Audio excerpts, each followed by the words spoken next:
is insanity. Ah! Lunacy. It's pure lunacy.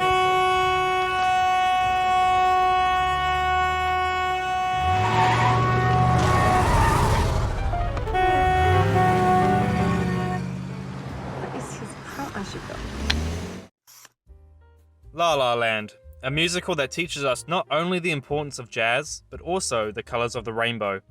Welcome to Master Shot, where today we are traveling through a heartfelt story of love, passion, and Priuses, featuring Emma Stone as Mia and Ryan Gosling as Sebastian. Two options. You either follow my rules or follow my rules. Capiche? Thank you. Oh. Thanks. Directed by Damien Chazelle, the same mastermind behind Whiplash, La La Land is a surprisingly enjoyable musical. I know, enjoyable, musical, I've never put those two words together before. We start the film off with the inevitable love interest who we met earlier, Mia and Sebastian. The two get off to a rocky start, but with the magic of convenient scriptwriting, destiny refuses to keep them apart. Mia is an aspiring actress who can't catch a break. Every audition she goes to, she gets turned down, and is told to go home. But all she ever wants in life is to be successful. Sebastian, on the other hand, is in love with jazz. Seriously, it's all he ever talks about. I don't think I'm gonna like her. Does she like jazz? Probably not. Then what are we gonna talk about? The two artists meet as fate would have it and fall madly in love. That is, until they realize that maybe their dreams are just dreams. If only there was a way to get them back together. Unpaid bills are not romantic. Call her. Well, there goes my idea.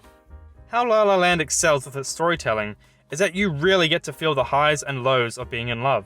It's a beautiful story told with beautiful people that made a beautiful amount of money. And let's not forget the presentation of this film.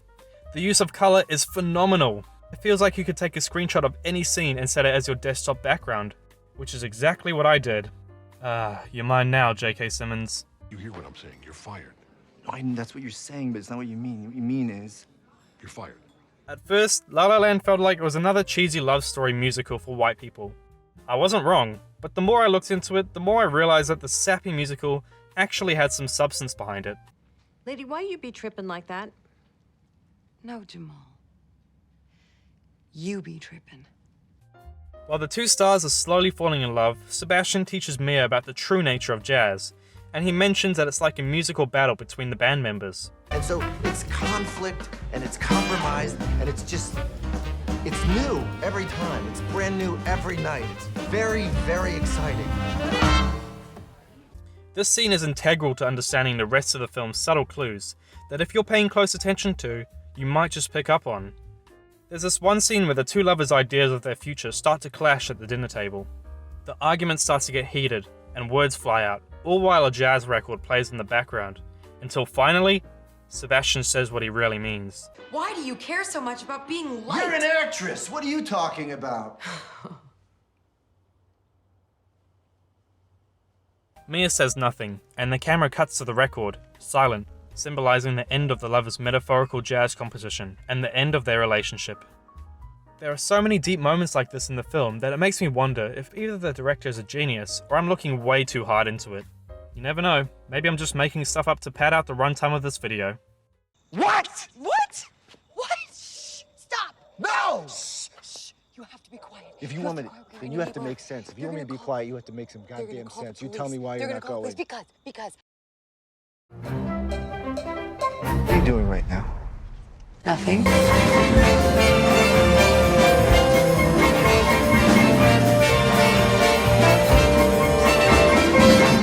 I'll see you in the movies.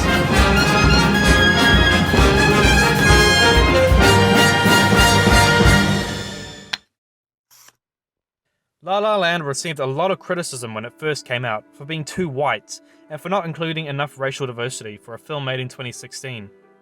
To this, I respond with, of course it's racist, it's Hollywood, you idiots. For a film that focuses so heavily on color, La La Land sure is white. Sebastian as a character has been criticized for being a little racially tone deaf, as he completely glosses over the important black history surrounding jazz. And to have him be the person to revive jazz could come off as a little offensive. But I digress. Despite the negative press, La La Land managed to win 6 Oscars and had 14 nominations. That's the same amount that Titanic had. But for a film from 2016, I still have no idea how it beat Suicide Squad. One of the main themes of La La Land is making your dreams and passions become your reality.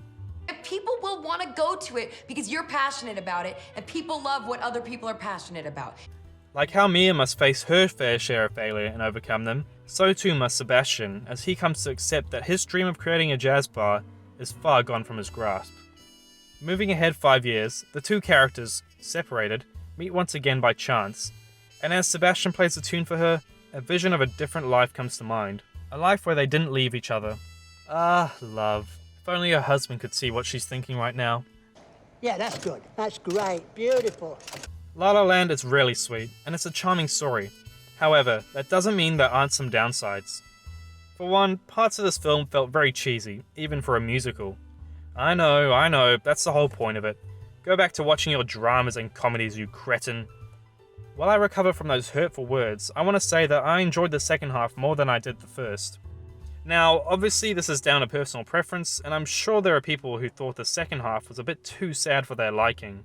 But these are the people society tells us to make fun of. Now that all's said and done, where does La La Land lie? Is it a touching love story about obtaining one's dreams? Is it a problematic example of how white people own Hollywood? Am I wasting too much time asking these stupid rhetorical questions? I would highly recommend watching this film for you to decide for yourself. Upon first viewing, I thought that this was just a cringy musical with pretty colours, but now I really get what the director was trying to say. There's nothing too special or unique about the story itself, but damn does it make for good cinema. Please love me back, J.K. Simmons. Any other requests? Girl in the front. I ran. A fantastic suggestion. All right, piano man, tickle those ivories. Let's hit it. 1, 2, 3, 4.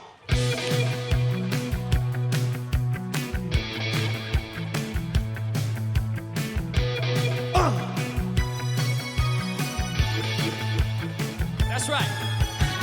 I walk alone.